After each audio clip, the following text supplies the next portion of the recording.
이제 수시 채용이 늘어나고 있는데 여러분들이 그럼 수시 채용에 대한 전략들을 좀 생각해 볼 필요가 있겠죠. 그래서 그 부분만 한 페이지로 미리 좀 정리해 봤는데요. 기본적으로 아까 얘기했던 것처럼 수시 채용은 사실은 채용 공고가 언제 어떻게 올라올지 모른다는 뜻이기 때문에 기본적으로 해당 회사나 직무에 필요한 스펙들은 사전에 좀 미리미리 준비를 해 놓으셔야 합니다. 그래서 대표적으로는 가장 기본적으로 의무사항 같은 어학이라든지 영어 성적이라든지 그런 경우들이 있어서 예를 들어 작년에 LG화학이라는 회사에서 24년 2월 졸업생을 23년 1월에 선발을 했었어요. 그게 결국 승점을 하겠다는 거거든요. 뛰어난 인재들이 흔히 얘기하는 좀 삼성전자라든지 하이닉스라든지 아니면 뭐 다른 회사 도망가니까 우리는 좀 미리 뽑아놓고 그 친구들을 우리가 묶어놓겠다. 뭐 이런 개념으로 좀 일찍 뽑았는데 근데 지원하는 입장에서는 이제 4학년 겨울방학 때 사람을 선발한 거니까 이제 어학 성적도 없고 뭐 다른 것들도 준비가 좀 덜 됐고 해서 지원자 자체가 좀 없었어요, 별로. 반대로 얘기하면 지원한 애들은 많이 됐죠. 합격을 많이 했는데 그게 결국은 여러분들이 그런 것들을 사전에 좀 준비해 놓았다면 쉬 대응할 수 있는 부분인데 이제 그런 것들이 좀 미리 안 돼 있어서 좀 손해를 본 것들이 되겠죠. 그래서 그런 부분들에 대해서 여러분들이 필요한 어떤 어학이라든지 자격증이라든지 기타 요건들은 사전에 미리미리 준비를 해 주시는 게 좋고요. 두 번째로는 당연한 얘기지만 누누이 강조하지만 여러분들이 본인의 어떤 종합적인 것들을 평가해 보시고 나한테 좀 적합한 업종이나 직무를 정하셔야 됩니다. 이 부분에 대해서는 첨언을 좀 하자면 여러분들이 자꾸 취업을 할 때 취업을 끝이라고 생각하고 취업을 준비하더라고요. 그러니까 일단 아무 회사나 들어가자. 이렇게 준비하는 친구들이 사실 너무 많습니다. 일단 취업을 하자. 근데 그렇게 들어가서 회사를 다니다가 힘들면요. 나랑 안 맞으면, 내가 하고 싶은 일이 아니면, 내가 생각했던 컨셉이 아니면요. 어떻게 하죠? 네, 그럼 보통 바꿔달라고 인사 담당한테 얘기를 하겠죠. 내부적으로 해결을 하려고 하는데 보통 내부적으로 해결이 잘 안 됩니다. 왜냐하면 그런 비슷한 문제를 겪는 건 절대 나만 있지 않아요. 다른 사람도 비슷한 고민들을 하고 있을 겁니다. 근데 누군가 특정 인물만 바꿔준다? 말도 안 되는 얘기죠. 참고로 삼성전자에도 설비 기술이라고 하는 설비를 운영하는 오퍼레이팅하는 직무가 있는데 당연한 얘기지만 반도체는 원래 쉬는 날이 없고 교대직을 돌기 때문에 체력적인 부담도 좀 있고 사실은 좀 루틴한 업무들을 하기 때문에 내가 좀 성장한다는 느낌도 상대적으로 좀 적고 그리고 현장에 있다 보니까 조금 더 의사소통이나 좀 그런 부분에 있어서 내가 좀 너무 내성적이거나 이러면 적응도 어렵고 이렇습니다. 호불호가 확실한 직무거든요. 좋아하는 사람들은 너무 좋아하죠. 싫어하는 사람들은 확실히 싫어하는데 뭐 와서 얘기합니다. 자기 못하겠다고. 그러면 우리 입장에서는 그걸 바꿔줄 수 있냐? 현실적으로 어렵죠. 그럼 이제 어떤 선택을 하겠어요? 그러면 참든지 나가겠죠. 그러면 이제 내가 취업 준비하면서 노력했던 건 다 헛수고가 됩니다. 그래서 저는 여러분들에게 여러분들이 어떤 업종이나 직무를 생각할 때 나는 일단 취업을 하고 보자라는 느낌보단 내가 이거 정말 10년 할 수 있을까? 최소 5년에서 10년, 길면 2, 30년 할 수도 있다. 괜찮을까? 더 노골적으로 얘기하면 취업은 취준생 입장에서나 끝이지 사회 구성원으로서의 시작을 의미합니다. 여러분들이 저는 회사 10년 남짓 다녔지만 절대 길게 다닌 거 아니에요. 제 동기들은 지금 다 15년, 20년씩 다니고 그 친구들은 앞으로 10년, 20년 더 다녀야 돼요. 회사 생활은 30년 하는 겁니다. 최소. 한 회사를 다니든 여러 회사를 다니든 여러분들 회사 생활 30년, 40년 해야 된다고요. 근데 나랑 안 맞는 거 해가지고 참으면서 억지로 끙끙 싸매면서 다니면 건강도 해치고 스트레스 받고 일에 대한 관심도 떨어지고 회사 입장에서도 손해고 여러분들 입장에서도 손해예요. 그래서 제발 저는 여러분들이 어떤 이런 걸 선택할 때 취업을 일단 하자가 아니라 내가 정말 이거 10년 해도 20년 해도 괜찮을까? 취업은 끝이 아니라 시작이니까 잘 고민해 보자. 라는 생각을 갖고 결정하셨으면 좋겠습니다. 그리고 당연히 이제 뭔가 업종이나 직무가 결정되면 열심히 그것에 대한 준비를 해야겠죠. 그래서 그런 부분들에 대해서 좀 깊이 있게 아까 얘기한 것처럼 여러분들이 조금 더 뾰족하게 흔히 요즘 뭐 T자형 인재 이런 얘기 많이 하는데 그런 식으로 좀 깊이 있는 전문성을 가져가셨으면 좋겠고요. 그리고 대표적으로 지원 동기나 입사 후 포부 같은 것들을 자소서에서도 많이 요구하고 면접 때 답변해 보라고 하는데 제발 좀 구체적이고 현실적이고 명확하고 실무적으로 했으면 좋겠습니다. 영업 마케팅 애들이 늘상 하는 얘기가 고객의 니즈를 파악해서 고객이 진정 원하는 서비스 제품을 제공하겠다. 이게 최악의 답변이죠. 이게 최악입니다. 이건 그냥 개념이지 개인의 목표나 포부가 될 수 없어요. 엔지니어들 늘 이런 얘기합니다. 저는 뭐 생산 공정에서 생기는 뭐 수율이나 혹은 생산의 효율을 극대화하기 위한 어떤 프로세스를 도입해서 생산성 및 수율에 기여하는 엔지니어가 되고 싶다. 이게 최악이죠. 사실은. 읽는 입장에서는 제가 자소서 지금까지 살면서 자소서를 3만 개 넘게 봤는데 아마 삼성 자소서는 대한민국에서 제가 제일 많이 봤을 건데 요렇게 쓰면 보통 제일 싫어합니다. 왜냐하면 이건 개인의 목표가 아니에요. 그냥 다들 얘기하는 그 직무의 잡 디스크립션 같은 거죠. 그래서 각자 여러분들이 생각하는 걸 구체적이고 실무적으로, 현실적으로, 명확하게 고민해 보셨으면 좋겠습니다. 고민을 안 해서 이렇게 두리뭉술하게 얘기하는 거. 그럼 반대로 얘기하면 거시적이고, 개념적이고, 추상적이고, 이론적이고 이런 걸 한다는 소리입니다. 그래서 그런 것들보다는 조금 더 고민을 많이 해보셨으면 좋겠고요. 다섯 번째 당연한 얘기죠. 채용 공고를 좀 잘 보셔야 됩니다. 예를 들어 수시 채용은 결국은 아무 때나 올라온다는 소리이기 때문에 여러분들이 예를 들어 이런 일들이 생겨요. 친구가 지나가면서 야, 너 요번에 어떤 회사 자소서 썼니? 무슨 소리야? 라고 했더니 요번에 수시 채용 올라왔던데? 아, 진짜 마감이 언제인데? 마감 내일 모레. 이런 일들이 비게 생깁니다.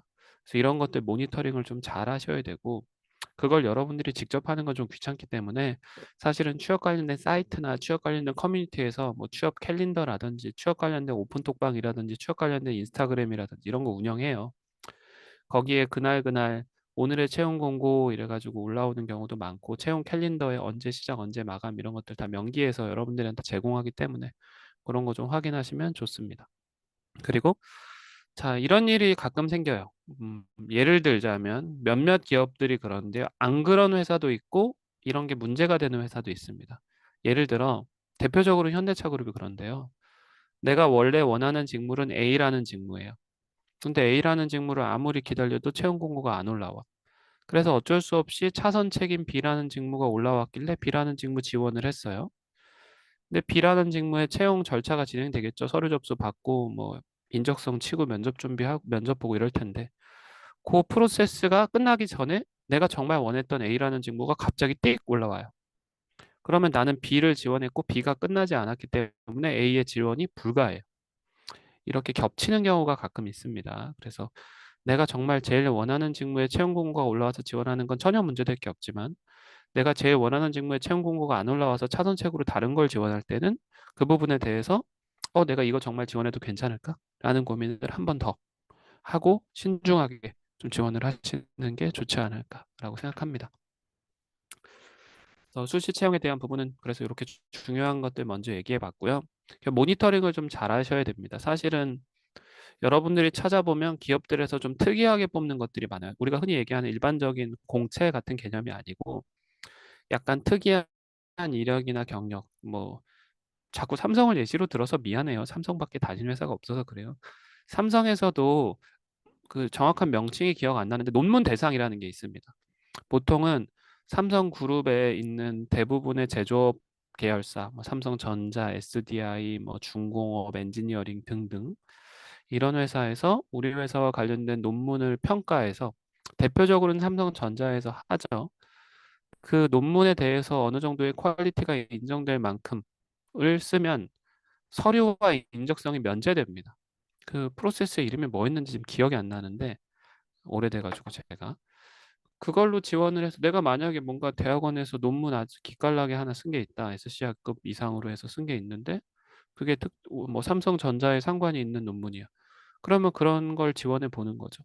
그러면 기본적으로 서류와 인적성이 면제된다라는 건 대단히 강력한 그리고 면접도 상대적으로 조금 더 쉽게 진행이 됩니다. 그래서 그런 어떤 독립적인 채용의 절차들이 있는데 그런 것들을 좀 확인해 보면 좋지 않을까라고 생각하고요.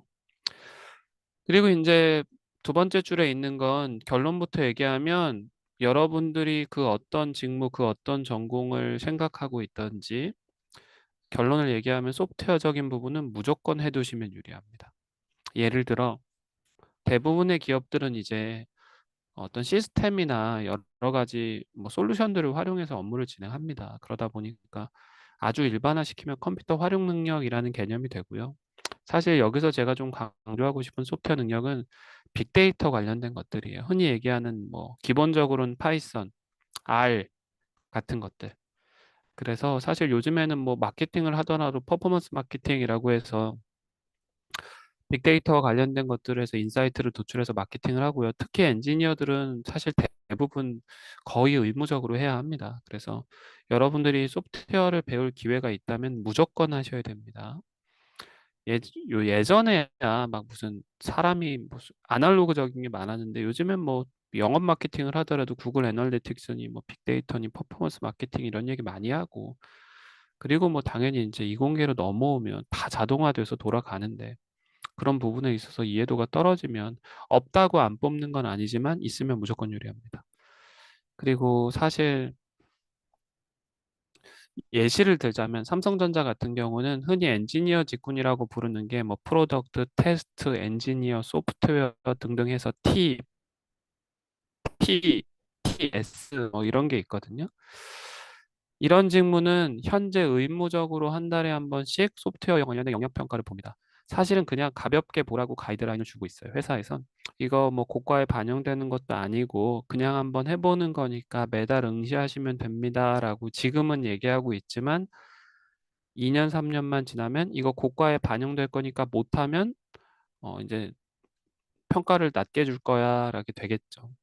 그러니까 이제 그런 것들을 회사에서도 하고 있다는 뜻이 되고요. 자, 두 번째로 이거 인문학적 소양이라는 게 사실은 노골적으로 얘기하면 우리 회사의 고객들에 대한 이해도를 최대한 높여가라가 됩니다. 우리 회사의 타겟 어떤 계층, 지역, 뭐 고객의 어떤 특징, 고객의 성향, 고객의 문화, 고객의 가치 이런 것들을 내가 최대한 이해하고 있어야 사실은 우리 회사의 고객들이 가장 원하는 제품이나 서비스를 제공할 수 있겠죠. 그러다 보니까 고객과 관련된 정치, 역사, 경제, 사회, 문학, 철학, 뭐 이런 거, 환경, 뭐 이런 것까지. 이런 것들에 대한 요구사항들을 기업체에서 가져가고 있기 때문에 여러분들이 그런 것들을 좀 잘 준비해 주시면 좋다. 그리고 요즘에 블라인드를 좀 확대하고 있는데요. 사실은 블라인드를 확대하는 게 여러분들이 실제 열심히 한 걸 인정해 준다라는 뜻이 되는데요. 사실 블라인드를 하고 나서와 하기 전을 비교해 보면 막 드라마틱한 차이는 없습니다, 사실. 이거 제가 통계도 많이 냈고 제 주변에도 이거 관련해서 뭐 논문을 쓰신 분도 있고 기업체 통계도 많이 저희가 보면 블라인드를 하기 전에 뽑은 애들과 블라인드를 하고 나서 뽑은 애들의 비율이 한 20% 정도 차이가 나요. 80%는 똑같습니다. 20%의 차이도 크면 대단히 큰 거죠. 예를 들어 극단적으로 비교하면 서울대 들어가서 대학교에서 놀고 열심히 공부 안 하고 막 롤이나 하고 막 배그나 하고 이래서 판판이 논 애보단 이름 모르는 학교라도 대학교 들어가서 정신 차리고 열심히 하면 걔를 뽑겠다라는 뜻이거든요. 근데 안타깝게도 들어가서 서울대 들어가서 열심히 하는 비율이 되게 높기 때문에 걔네들이 그래서 서울대 간 거긴 하거든요. 돈 내고 뭐 어디 백 써서 들어간 애들이 없으니까. 사실 그렇게 비율적으로 보면은 드라마틱한 차이는 없는데 어쨌든 20%는 차이가 납니다. 대단히 큰 수치죠. 10명에 둘은 차이가 난다는 소리니까.